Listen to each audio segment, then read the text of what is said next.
সম্প্রতি কুমিল্লার মুরাদনগরের করইবাড়ি গ্রামে ৩ জনকে পিটিয়ে হত্যার ঘটনা ঘটে। এ ঘটনায় মামলাও হয়। এরপর গ্রেফতার আতঙ্কে গ্রামটি পুরুষশূন্য হয়ে পড়ে। এ নিয়ে মঙ্গলবার করইবাড়ি স্টেশন এলাকায় মানববন্ধন ও বিক্ষোভ মিছিল করেন এলাকার নারীরা। বিক্ষোভকারীদের অভিযোগ, ৪ জুলাই ট্রিপল মার্ডারের ঘটনাটি নিয়ে একটি পক্ষ ফায়দা হাসিলের চেষ্টা করছে। প্রকৃত অপরাধী ছাড়াও নিরীহ গ্রামবাসীকে হয়রানি করা হচ্ছে।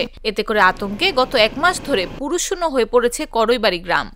আমরা গ্রামে শান্তি চাই, মিথ্যা মামলা যাদের ধরা হয়েছে তাদের আমরা মুক্তি চাই। আসিফ মাহমুদের বাবা আমাদের চেয়ারম্যান এখানে কোনোভাবেই দায়ী নয়। তাদেরকে মিথ্যা মামলায় ফাঁসানোর চেষ্টা করতেছে। তারা রাজনীতি এই গণহত্যার মধ্যে টেনে আনছে। এই এলাকা শান্তি, মাদক ব্যবসা, ব্যবসা সবকিছু বন্ধ চাই। পুরুষ শূন্য, কারণ ওরা অত্যাচারের কারণে, ওরা আমাদেরকে হুমকির কারণে, তাই জন্য আমরা পুরুষ থাকতে পারে নাই। আমাদেরকে নিরপরাধীদেরকে ধরে নেওয়া যাচ্ছে। তারা আরো বলেন, মাদক ব্যবসায়ীদের পরিবার বিভিন্ন সময় প্রাণনাশের হুমকি দিচ্ছে। অন্যদিকে গ্রাম পুরুষশূন্য থাকায় চুরি ডাকাতিরও আশঙ্কা রয়েছে।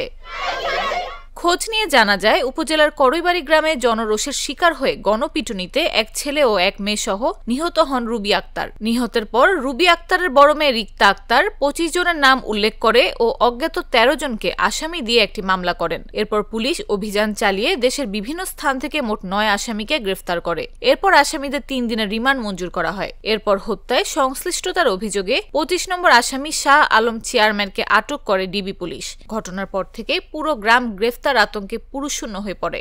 আজকে আমরা এই গ্রামের মধ্যে বসবাস করতে পারতেছি না। একটা কোনো মানুষ নাই, কোনো পুরুষ লোক নাই। চুরি ডাকাতি এগুলা মামলা এগুলা হইতেছে।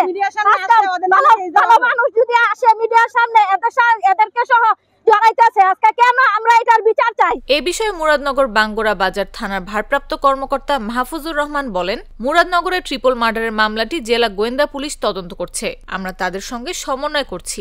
এ মামলায় নিরীহ গ্রামবাসীকে হয়রানির বিষয়টি সঠিক নয়। সুনির্দিষ্ট অভিযোগ ও প্রমাণ ছাড়া কাউকে হয়রানি বা আটক করা হচ্ছে না।